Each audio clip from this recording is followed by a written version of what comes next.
te ni mu mais parce que dootul Iran Ndao mais problème mu fi di Iran Ndao di liggéeyee la Tiwaawoon ci boppam xam naa ni dañu rafetal ay kilifa lañu ku ñëw ñu uuf la comme ni ko Maye Niass defee kilifa la sëñ Mbaye Sy Mansour dafa njaboote ñëpp mais ñi mu njaboote nag aussi tamit dootuñu nangoo titi moom mën na oyof mën na baale mën na pardonner mais dootuñu nangoo titi koo xam ne Tiwaawoon a tax nga xew ba xew wi koo xam ne ni ci kër Tiwaawoon la ñu la nàmpalee defal la lépp ba tax ñu lay tudd waaye bu dee da ngaa dem ci télévision Bougane Gueye mi président télévision muy PDG wu télé boobu di la bàyyi nga fay attaquer l'institution religieuse ce n'est plus maintenant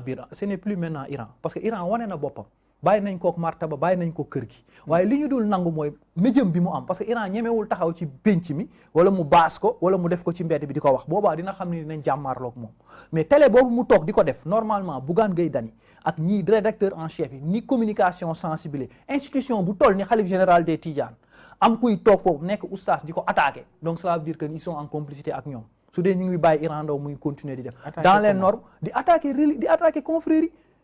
parce que la xalif général des Tidianes institution la tey bu doon déplacé wu fii di dem ci yenn dëkk sax dañ koy teeru comme ni ñuy teeroo nit ñi rawatina fii ci biir Sénégal moom Bougane Gueye Dany day dem Tivaouane ni mu sekk ak Al Amine moom Bougane Gueye Dany te def lu rafet ba tuddee ko njaboot Al Amine daan déplacé wu di ñëw te jamono ji Iran dafa Al Amine lay défier parce que Al Amine mi ko yar Al Amine bi nga xam ne mooy kilifa Bougane soppoon ko bëgg ko mu bàyyi ko ci biir këram muy attaqué Serigne Mbaye Sy Mansour c'est parce que dafa toog ci télé te ay moromam raw nañ ko moom Iran Ndao parce que ñi am doole ñi ñoom Idrissa Diop ak ñeneen waxtaankat yi ñu ngi leen di dégg feneen ñoom Tafsir Gaye non dama ni ñoom Tafsir Gaye ña ngay ibbi daara ñoom Matar Sarr ña ngay ibbi daara nekk ay chef d'entreprise Iran Ndao biir Tivaouane gañ ko bàyyi mu jaay fa radi daara ja mu nekk daara sëñ Babacar la sëñ Babacar ak sëñ Mansour ñoo bokk ndey ak baay gis nga man kër gi ñi sant si du ma kenn warul wax seen wax parce que seen famille la te dañ leen war a warmaale loolu Seydi Hadj Malick mais respecté wul Seydi Hadj Malick mais nag fi mu koy waxee ñun mooy débat bi parce que kenn mënul dugg biir Sen TV ñëw naan leen Iran li nga wax foo ko di waxanteeg Iran mais ñemewu ko def Tivaouane ñemewu ko def ci penc mi parce que bu ko defoon ci biir penc mi sax dinañu wax autorisation amul lu gën a rafet nu ñu mën a waxee lu ute nii ñuy waxee nii bu ko seetaan mu def amul lu gën a waaw xam nga du seetaan mais ki ngay waxal aussi tamit Iran def na ko fa ñaata yoon ki ngay waxal tamit Iran xam nañ ko ci réew mi mais xam nga Iran dama ne man mi wax yow nii dama ne mënuñoo wax ak moom neneen nu dul nii waaw mais li ngay wax naan fële ne il faut nii wala nii waaw non xam nga lu tax Iran dafa def lu dul yoon gis nga kilifa diine kenn kilifa tarixa boo ko attaqué da nga attaqué wala ñamu njaboote ñëpp tey Iran am na soppeem yoo xam ne ni amuñu lu leen neex tey parce que ci kër gi ci njaboot gi la ñu bokk te Serigne Mbaye Sy Mansour tey dafa amul luñ ko desal ñun ci tarixa bi tey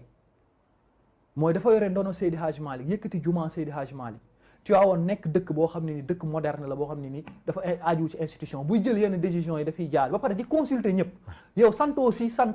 santoo dara bokkoo ci famille bi sa yaay bokku ci sa baay bokku ci dañ la faa yar defaree la fa soo mënul delloo mën na bañ a doon mbiru sant sax mais non mais dégg ak waaw mën na bañ a doon sant parce que nit ki mën na dara mën na ko gën a jegeel sax lu dul sant waaw mais xam nga ñaara pas-pas mooy Tivaouane dama bokk wax dama ne nit kër Seydi Hadj Malick xàmmeewuñu sant ndax Seydi Hadj Malick loolu la ñaanal daf ne woon sama njaboot li tax Iran mën a dëkk kër sëñ Babacar li tax Iran mën fa toog nee na ci radeem googu la góorgóorloo ba nekk ci milliardaire ci barke sëñ Babacar waaw bu fekkente ne mën nañ ko faa jox cër boobu di ko yóbbu fu ne lu mu am na ko gërëmee alal jàmbur boo cee wayaase na nga koy gërëmee seen borom tey Iran Ndao ci wàllu boppam moo nekk di tooñ di utiliser médium mu jàmbur Bougane Gueye Dany nag la responsabilité bi nekk ci loxoom te ñu ngi wax waa Tivaouane cellule communication Tivaouane ak kilifa yi nañu wax ak Bougane Gueye Dany parce que fi bi Bougane di jaare di attaquer suñu xalif général ñun duñ ko nangu te télé boobu aussi télé jàmbur la mënoo fa jël benn décision bu dul loolu d'accord donc nañu les responsables de télé ak ñi yor communication d'accord te ba pare loolu mu laawaale nag ci ñiy waxtaane diine ñi nga xam ne dañuy yor affaire diine mu sensible yëpp desk religieux yi nañuy contrôler seen animateurs yi seen conférenciers yi d'accord leneen li ñu jeexale